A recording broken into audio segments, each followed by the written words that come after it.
For my graduation, they left a frozen pizza on the counter and sent a "congrats" text in the family group chat. A week earlier, they threw my brother a backyard bash with fireworks and a drone photographer. When I asked why, my mom shrugged. "You're not really the celebrating type." I didn't reply. I didn't eat. I just grabbed my bag and walked out the door. That night, my aunt texted, "Why is everyone freaking out?" It's a strange thing, graduating college. You expect a little fanfare, a moment of pride. For me, it was a frozen pizza on the counter and the chilling silence of realizing my own family had simply forgotten me. It felt like a punch to the gut, a culmination of years of quiet neglect, suddenly screaming loud enough to finally be heard. My name's Adrian, and I just turned 22. Last week, I officially finished college. Look, I wasn't expecting some grand parade in my honor or a rented hall with gold balloons spelling my name. I knew better than to dream big when it came to my family. But I did think maybe there'd be something. A dinner, a cake, even just a thoughtful card. I'd seen all my friends posting pictures with their families, all proud smiles and perfectly coordinated outfits. Me? I came home to a half-thawed frozen pizza on the counter and a text in the family group chat that just said, "Congrats, Adrian." It was sandwiched between a meme from my uncle and my cousin's latest dog pictures. No one was even home. I just stood there, staring at that pizza for longer than I care to admit. It was still in the plastic wrapper. No note, no instructions, not even a hint it should go in the oven. Just dumped. Like leftovers from a party no one bothered inviting me to. And the worst part? The smell. The faint scent of charcoal and fireworks still lingered in the living room cushions. My brother's graduation party had been just last weekend. I remember hearing the thumping bass through my bedroom wall, even though I wasn't invited to that one either. I'd been told it was his moment. He's 19, barely scraped through community college, but for him, they went all out.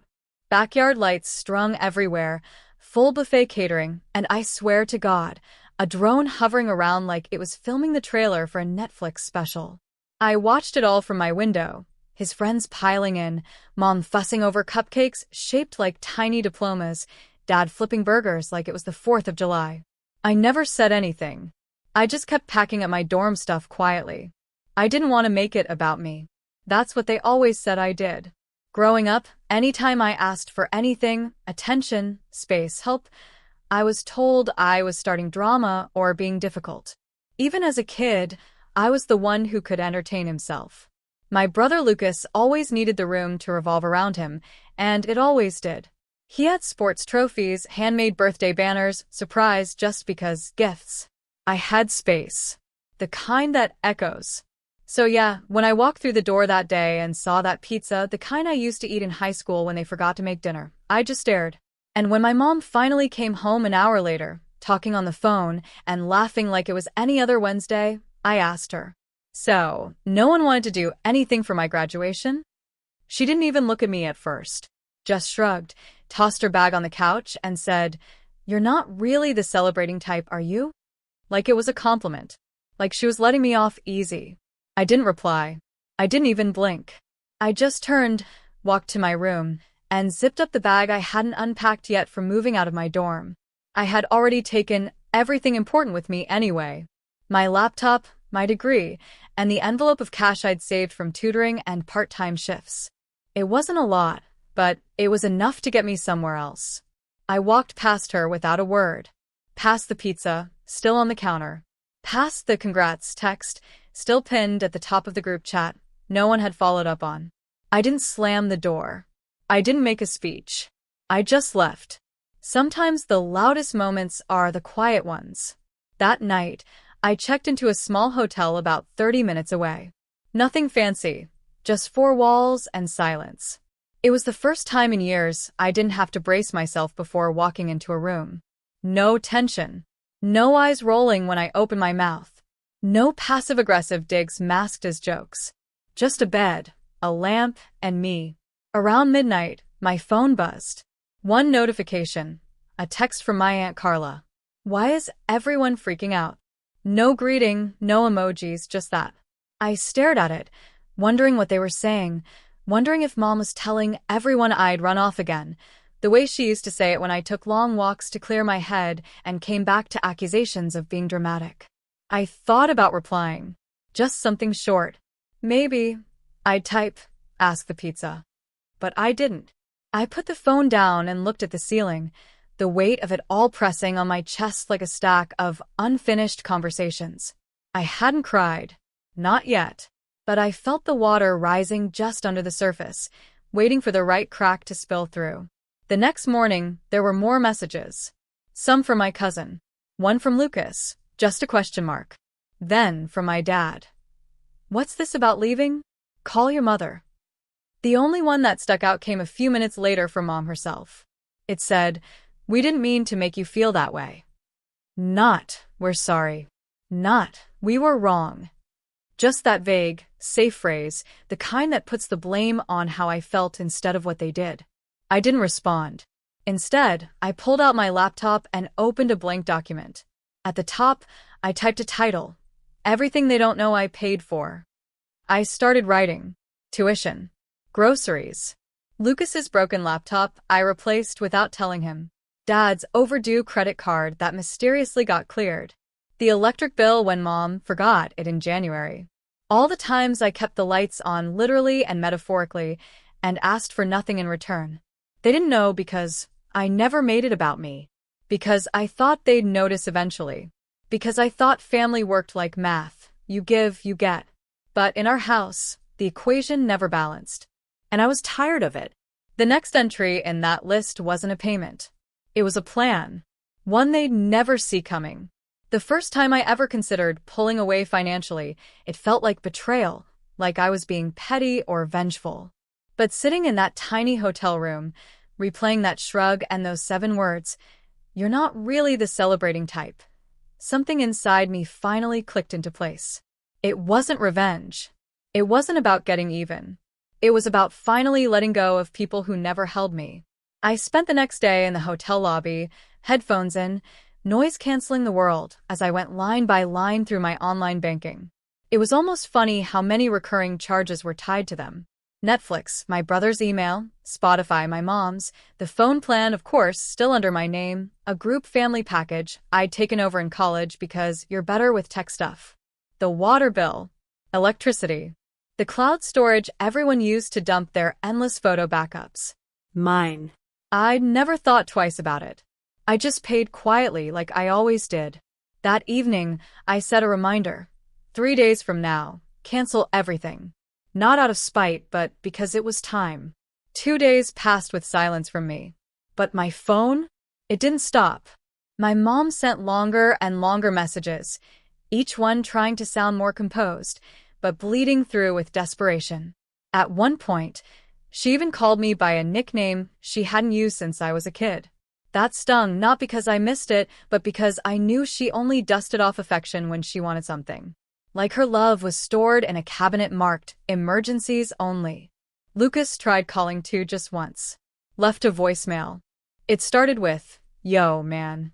Not sure what's going on," then paused and ended with a lazy, "But Mom's tripping. Can you fix it?"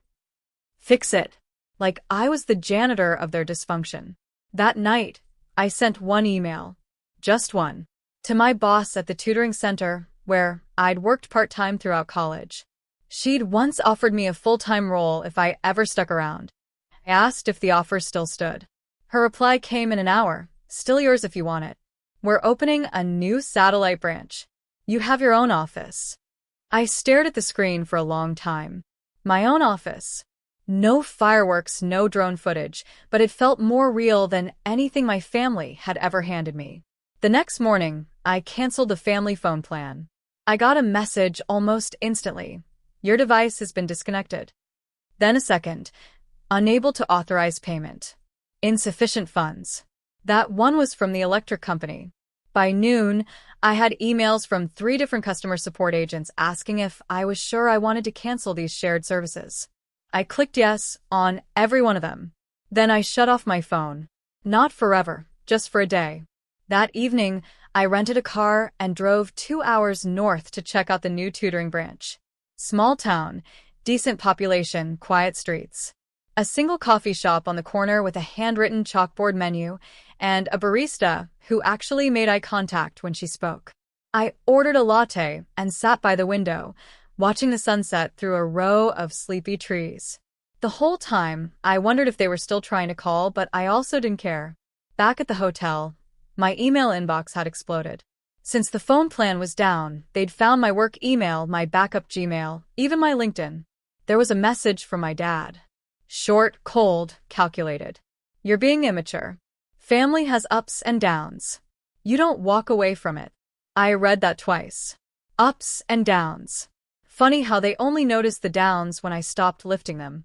At around 10 p.m., I opened the group chat for the first time in days. I tapped it open just to see what they were saying. Lucas had sent an all-caps message. Dude, why is my phone dead? I need it for work. Followed by a string of angry emojis. My mom had replied, I don't know what's going on with Adrian. He's obviously going through something, like I was the problem. Like I hadn't been holding everything together for years. Then came the clincher. My aunt, the one who had texted me that first night, wrote, So, what exactly did we do? That was it. No apology. No recognition. Just a puzzled shrug in text form. I stared at it for a long while, fingers hovering over the keyboard, debating whether it was even worth answering, whether explaining myself would make a dent. And then I thought of something my freshman writing professor once said when I struggled with cutting scenes from a story. You don't need to explain everything. Sometimes silence is the period at the end of a sentence. So I didn't reply. But I did open a new file, a document I labeled Exit Plan Final. Not because I was running, because I was done staying put. 3 days after I walked out, the silence finally cracked. Not on my end, but theirs. It started with an email from the family landlord. Yes, landlord. Because despite the show they put on, the house we grew up in wasn't ours. My parents had been renting for years under a long-term agreement with a relative who lived out of state. I had quietly been making up the difference every month. Mom and Dad thought their rent was magically low.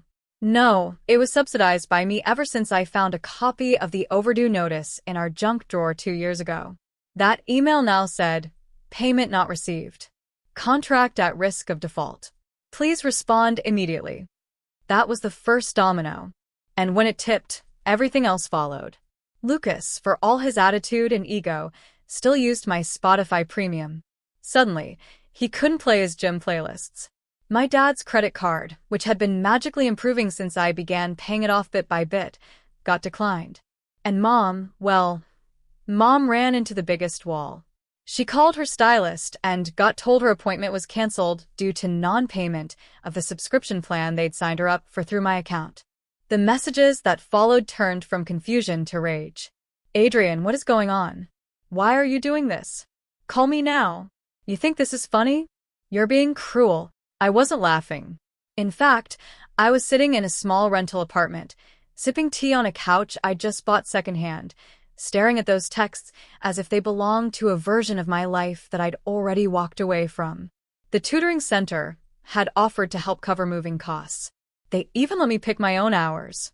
I had real coworkers now, a key card with my name on it, a plaque on the door that read, A. Bennett, Academic Consultant. No one here shrugged when I spoke. No one forgot I existed.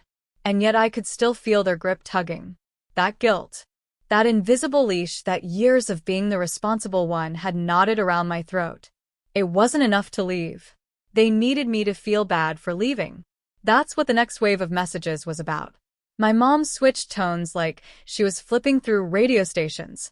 I know you're upset, but this is hurting everyone. I didn't mean what I said. I was just stressed. You always take things so personally. You're punishing us for being imperfect. Then finally, you'll regret this when we're gone. There it was, the emotional grenade.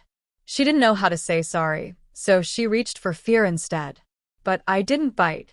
Instead, I replied to Aunt Carla, the only one who'd asked why, even if she didn't really want the answer. I kept it short. I graduated. I came home to a frozen pizza. I watched you all throw Lucas a full-blown party while pretending I didn't exist. And now the only time anyone remembers me is when they lose something I used to quietly provide. I didn't disappear. I just stopped volunteering for invisibility. She never replied. A week passed, and then the doorbell rang. It was a Saturday. I was halfway through reading a book I'd been meaning to start since sophomore year. I opened the door, and there she was. Mom. Her hair a mess. No makeup. That face, the one she wore when the teacher called home or the check bounced. That face that meant damage control. She didn't say anything at first, just looked at me like she didn't know where to begin. I didn't offer help. Finally, she said, "We just wanted to celebrate you the way you'd want." I tilted my head. With silence and a freezer meal? Her eyes watered, and for a second, I thought maybe this would be the moment she got it, that she'd say sorry, that she'd finally truly see me. Instead, she said, "You've always been so sensitive." That was it. Not an apology. Just another deflection, dressed in faux concern. I stepped back and started to close the door. She put her hand on the frame. "Wait, please. At least talk to your brother. He's been a wreck. His job depends on his phone." I gave a dry laugh. "You mean the one I paid for?" Her mouth opened, but nothing came out. That was when I decided I was done playing the role of the family's silent ATM. I stepped fully outside. Calm, clear. You don't get to neglect me, minimize me, and then panic when the support you took for granted vanishes. I was never celebrated. Not once. Not even when I paid for things you didn't know were mine to give. I walked out because the only thing colder than that pizza on the counter was the way this family pretended I mattered. She blinked. Her face paled. And I knew in that moment that this conversation wasn't going to fix anything because she still didn't get it. So I gave her one final look. I'm not the one who disappeared. I just stopped showing up where I wasn't welcome. Then I closed the door, and behind it, for the first time in years, I didn't feel guilty. I felt free. It took exactly 3 days for the fallout to turn into full-blown chaos. After Mom showed up at my apartment and left empty-handed, I heard nothing. Not a text, not an email, not even a passive-aggressive Facebook post. Just silence. But silence, I learned, is rarely peaceful in families like mine. It's a pause. A lull in the storm before the next wave hits. And it did. I got a call from my former landlord at the tutoring center. He sounded amused. "Hey, Adrian. Not trying to pry, but there's someone calling around saying they're trying to track you down."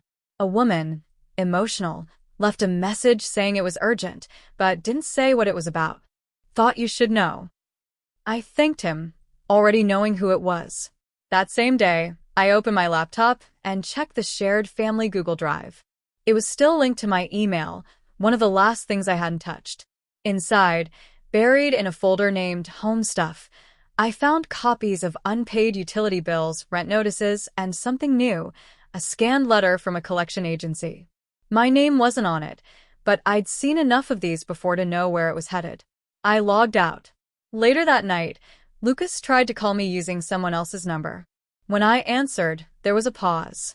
"Dude," he said, "you really cut everyone off, huh?" I didn't reply. "They're freaking out. Mom's crying every day. Dad's barely talking to anyone. Aunt Carla's been trying to talk sense into them. But look, can you just come home and talk to them?" There was a time I might have folded.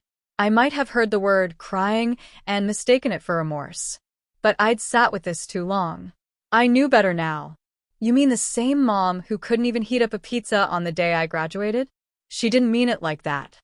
"No, Lucas," I said, calm and clear. "She meant it exactly like that. Just like she meant it when she told me I was too sensitive. When Dad said I should just be grateful I'm not homeless. Or when they spent $1,000 celebrating you and left me a microwave box and a frozen dinner. They meant all of it." "You're being harsh." "No," I replied. "I'm being honest." He sighed like I was the one exhausting him. "You think you're the only one who's had it hard?" he snapped. "You think you're the only one who's done anything for this family?" "No," I said, "but I'm the only one who did it quietly. Who paid the bills no one wanted to talk about. Who showed up over and got treated like a backup plan." I paused, letting the silence stretch. Why do you think I stayed quiet so long, Lucas? Because I didn't want to hurt anyone. No, it's because I knew the second I stopped giving, someone would call me selfish. And look, here we are. He didn't respond. I hung up. The next morning, I got a letter in the mail, a real one. Handwritten. The envelope had my mom's loopy handwriting. Inside was a 2-page letter, half apology, half justification. She wrote about how hard things had been raising 2 boys. How they didn't mean to overlook me. How Lucas had always been more expressive, and I was independent. She kept using that word like it was an excuse. Independent. As if being low maintenance meant disposable. She said they were scared, that everything was falling apart without me, that I'd always been the one to keep things running smoothly. She ended the letter with, "We need you. Please come back, so we can fix this." I folded the letter neatly and placed it in a drawer. Not to frame. Not to save. Just to remember. Because here's what they still didn't understand. You can't fix something that's been broken by design. My absence didn't break the family. It just exposed the cracks they'd been plastering over with denial. I moved forward. The new tutoring branch took off faster than anyone expected. I ended up managing a small team of junior tutors, all of whom reminded me of students I used to be, bright, quiet, too used to being ignored. I gave them room to speak, encouraged them, celebrated small wins. One of them, a soft-spoken kid named Ezra, told me I was the first adult who ever remembered their name without asking twice. That stuck with me more than any family compliment ever had. I started building a life that didn't orbit around people who needed me to shrink in order to shine. I met neighbors, made friends, bought myself a bike. I found a new routine when I didn't have to apologize for. Eventually, I blocked my family's numbers, not out of anger, but peace. I needed to stop letting them rent space in my mind without paying. Months passed. Then, on the morning of my 23rd birthday, I woke up to a knock at the door. It was a delivery driver. He handed me a small box, no return address. I opened it and found a folded card and a framed photo of Lucas and me from when we were kids. We were sitting on the curb in front of our old house, eating popsicles and grinning like idiots. The card simply said, "I didn't know what you were carrying. I do now. I'm sorry." I stared at that picture for a long time, not because it made me nostalgic, but because it reminded me how long I'd been waiting to be seen. And maybe now someone finally did. I didn't call back. I didn't send a reply. But I didn't throw it away either. Some things don't need closure. They just need distance. I celebrated that birthday with 2 coworkers, a homemade cake, and a drink someone smuggled into the office after hours. We laughed. We talked about music and books and bad Tinder dates. No one asked me to prove my worth. No one made a passive-aggressive joke when I talked too much. No one compared me to anyone else. And for the first time in my life, I didn't feel like a guest at my own table. I felt home. Not the one I came from, the one I built. And I didn't need fireworks. Just the quiet kind of peace that doesn't ask for anything in return.